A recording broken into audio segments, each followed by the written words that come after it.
What is up, everyone? JD here. Hope you're doing well today. Got a new knife review for you. Let's jump into it.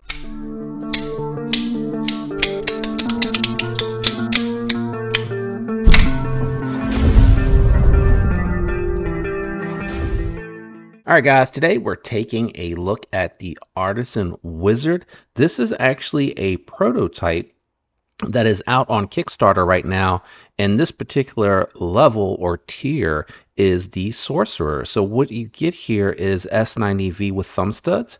You have titanium with fat carbon Arctic Storm inlays. You have a filler tab here for the reversible deep carry pocket clip, button lock actuation, and a nice thin slender pocket clip and a floating backspacer. All this on Kickstarter right now, starting at $185 for the Sorcerer, and there are different tiers that upgrade certain things and increase the price along the way. At the time of this recording, this particular back has ended. They're not taking any more, which means since they filled it, they probably are going to bring it in production. Usually when it does that well with the Kickstarter, they bring it to production. Very nice thin gents knife here. The floating backspacer on here is very interesting looking. It does have weight relief internally to help keep the weight down on the Wizard, and you should be able to see that there and there. So you can see got good weight on it. We'll pull the scale out in a little bit to get to it. Comfortable ergos. I did a little bit of cutting with this one, and you know, it's pretty slicey. That's 90V from CJRB and Artisan seems to be done really well. On my own personal Echo, it's performed very well, and I've been very happy with it.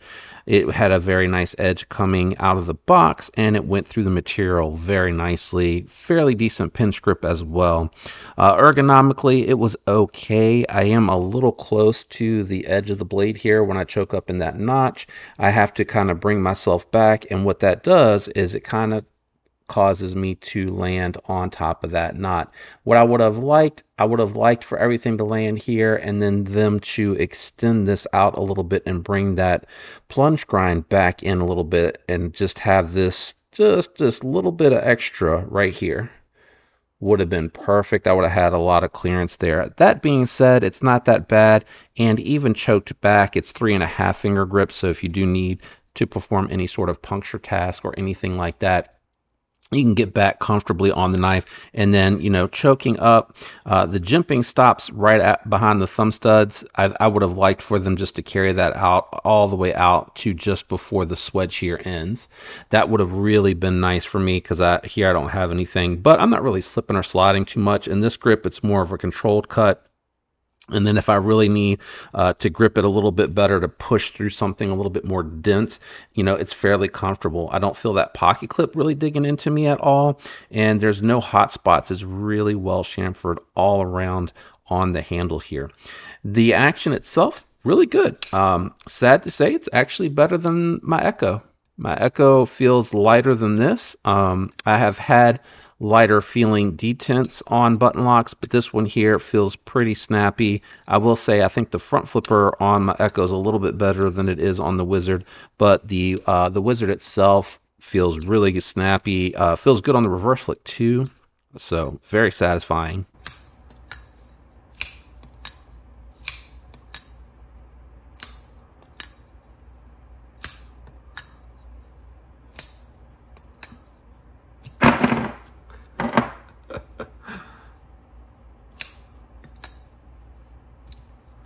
I do wish the jimping went up a little bit there. That's what I'm struggling with.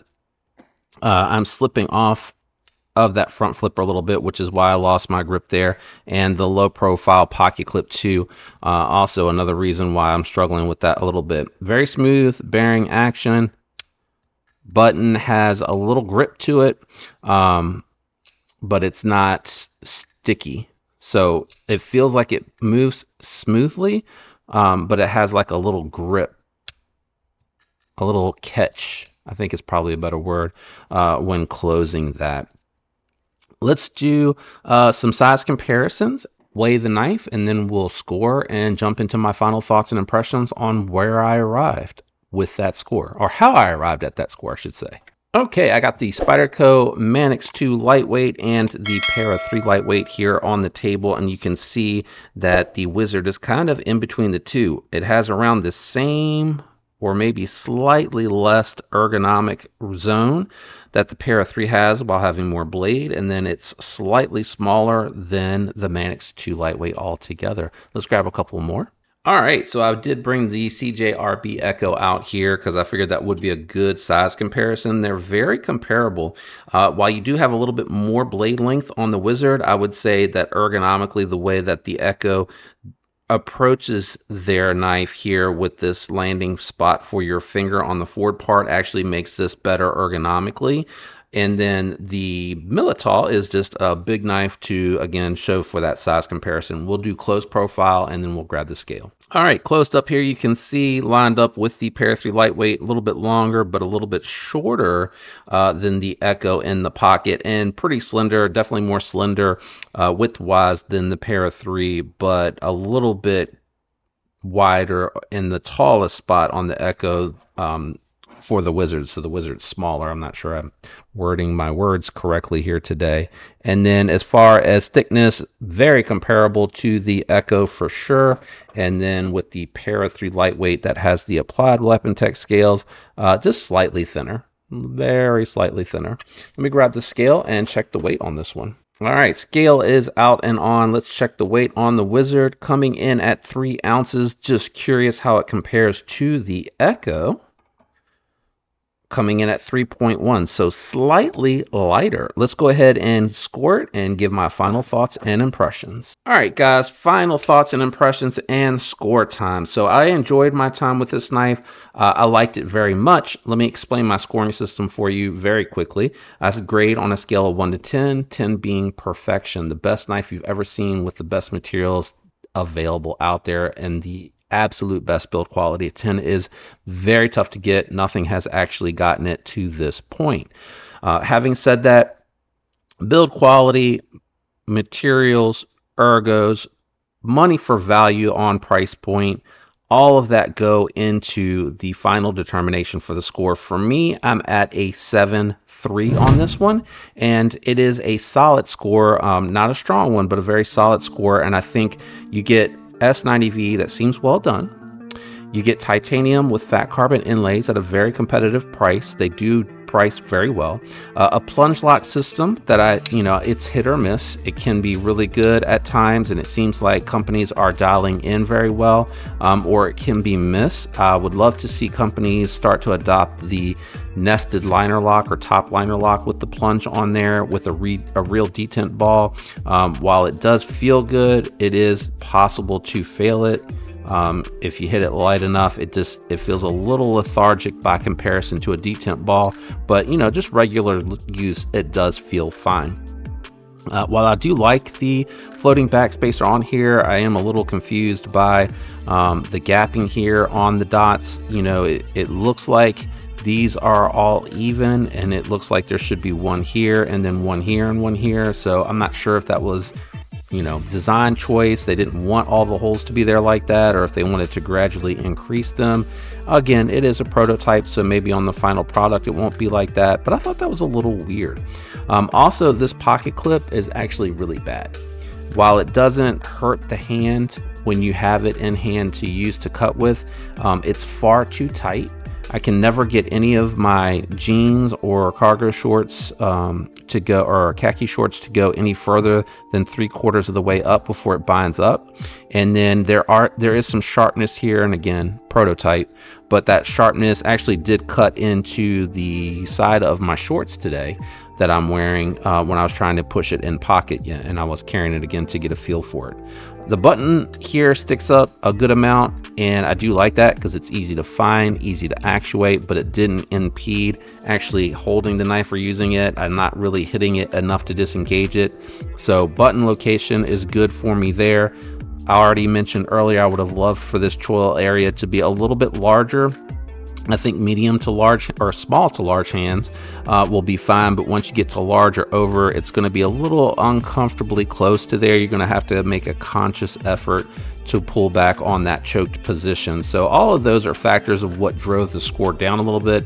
What I liked was the slicing geometry. The S90V performed very well. I love that it's very well chamfered all around the edges here, so it was very comfortable in hand while using it. The weight was great in the pocket. I really like these thumb studs. They are very nice. They're grippy without being too aggressive. I don't think I missed them at any point in time when I was using them to deploy the knife. So I do appreciate that. I would have taken that extra little bit of jimping here to get 2 more notches, to get one up at the top and then one on the edge here, so that if I hit it a little too high, I'm not skidding off of the top. Got bearings in the pivot, very smooth, solid action. For a plunge lock detent, I think it works good. Right? It's not great, it's not bad. Like I said, you can fail it if you intentionally try to do so and hit it real light and skid off, but if you hit it on the thumb stud right, and even for the reverse flick, if you hit it on that thumb stud right, it's going to deploy. And same thing with that front flipper. As long as you're in the right spot, it's going to work fine and it's going to feel good. All in all, money for the value. Like I said, I think that's a fair score.